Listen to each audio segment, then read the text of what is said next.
History of Congress. The birth of a political awakening 1885।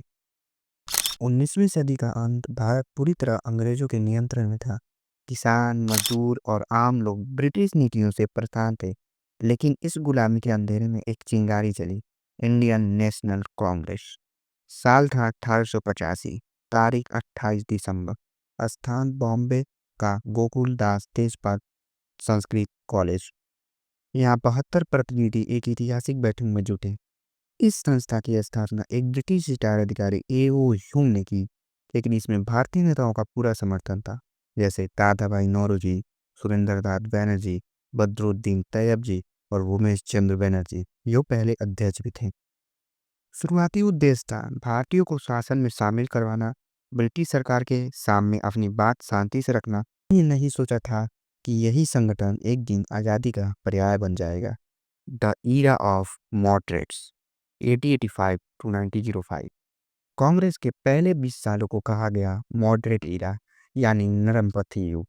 इस दौर में कांग्रेस के नेता जैसे दादा भाई नौरोजी, फिरोज शाह मेहता, गोपाल कृष्ण गोखले अंग्रेज सरकार से सीधे टकराव नहीं चाहते थे।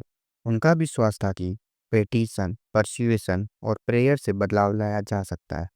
वे ब्रिटिश संसद में भारतीयों का आवाज उठाते और प्रशासनिक सुधारों की मांग करते, जैसे कि भारतीयों की अधिक भागीदारी, करों में कमी और शिक्षा का विस्तार।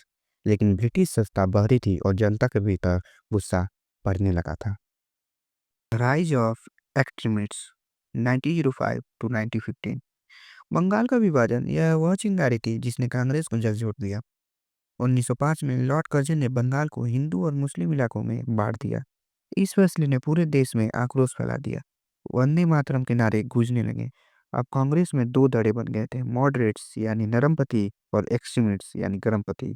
गर्मपंथियों के नेता बाल गंगाधर तिलक, लाला लाजपत राय और बिपिन चंद्र पाल थे, जिन्हें मिलकर कहा गया लाल बाल पाल। उनका नारा था, Swaraj is my birth right and I shall have it. यह वही वक्त था जब भारत की जनता पहली बार अंग्रेजों के खिलाफ खुलकर खड़ी हुई। स्वदेशी आंदोलन, विदेशी वस्तुओं का बहिष्कार और राष्ट्रीय शिक्षा आंदोलन की शुरुआत हुई। कांग्रेस अब सिर्फ एक सभा नहीं, एक जन आंदोलन बन रही थी। The reawakening Gandhi era 1915 to 1920। साल 1915 एक साधारण कंद के व्यक्ति ने भारत की धरती पर कदम रखा, मोहनदास करमचंद गांधी, जो जल्द ही महात्मा कहलाए। दक्षिण अफ्रीका में सत्याग्रह की सफलता के बाद गांधी जी ने भारत में कांग्रेस को नया रूप दिया। जनता से जुड़ा, जनभावनाओं से प्रेरित, उन्होंने कांग्रेस को इलाइट ऑर्गेनाइजेशन से निकालकर मास मूवमेंट में बदला। 1917 का चंपारण सत्याग्रह हो, 1918 का खेड़ा आंदोलन हो और 1919 का जलियांवाला बाग हत्याकांड, इन घटनाओं ने जनता को झकझोर दिया। गांधी जी ने कहा, अब मांगे नहीं, आज़ादी चाहिए। Non cooperation and civil disobedience 1920 to 1935। अब कांग्रेस का मकसद साफ था, पूर्ण स्वतंत्रता यानी पूर्ण स्वराज।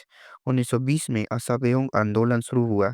सरकारी स्कूलों, अदालतों और पदों से त्यागपत्र देने का आह्वान हुआ। जनता ने बढ़ चढ़कर इसमें हिस्सा लिया, लेकिन 1922 चौरी चौरा कांड के बाद गांधी जी ने आंदोलन वापस ले लिया। इसके बाद 1930 में नमक सत्याग्रह यानी दांडी मार्च, 240 मील की पद यात्रा, जिसने अंग्रेजों की जड़ों को हिला दिया। हर गांव, हर शहर में गांधी जी और कांग्रेस आज़ादी की आवाज़ बन चुके थे। अंग्रेजों ने सैकड़ों नेताओं को जेल में डाला, लेकिन आंदोलन रुकने वाला नहीं था। Reforms, Cripps and new faces 1935 to 1942। 1935 में ब्रिटिश सरकार ने गवर्नमेंट ऑफ इंडिया एक्ट लागू किया, जिसके तहत प्रांतीय चुनाव हुए। कांग्रेस ने इस चुनाव में शानदार प्रदर्शन किया और 1937 में 11 में से 7 प्रांतों में सरकारें बनाई। लेकिन इसी दौरान भारत की राजनीति में एक नया संगठन उभरा, ऑल इंडिया मुस्लिम लीग का नेतृत्व मोहम्मद अली जिन्ना कर रहा था। कांग्रेस और लीग के बीच मतभेद बढ़ने लगे। 1942 में गांधी जी ने आखिरी बड़ा आंदोलन छेड़ा, क्विट इंडिया मूवमेंट यानी भारत छोड़ो आंदोलन। पूरा देश सड़कों पर उतर आया। नारा था, डू और डाई। हजारों गिरफ्तार हुए, प्रेस बैन हुआ, लेकिन आज़ादी की लहर रुक नहीं सकी।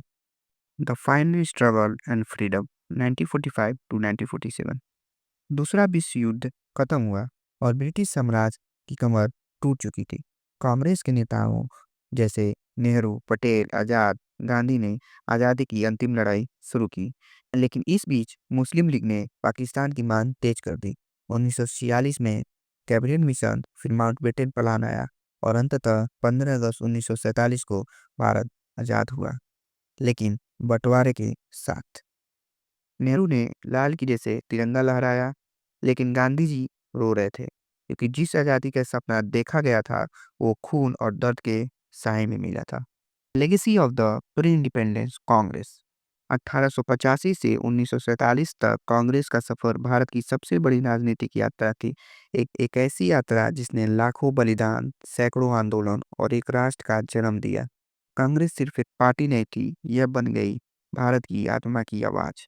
और यही कांग्रेस आज़ादी की उस मशाल की वाहक बनी जिसने भारत को गुलामी की जंजीरों से मुक्त कराया। यह थी आज़ादी से पहले की कांग्रेस की कहानी, एक संगठन जिसने भारत को प्रार्थना से क्रांति तक की यात्रा कराई।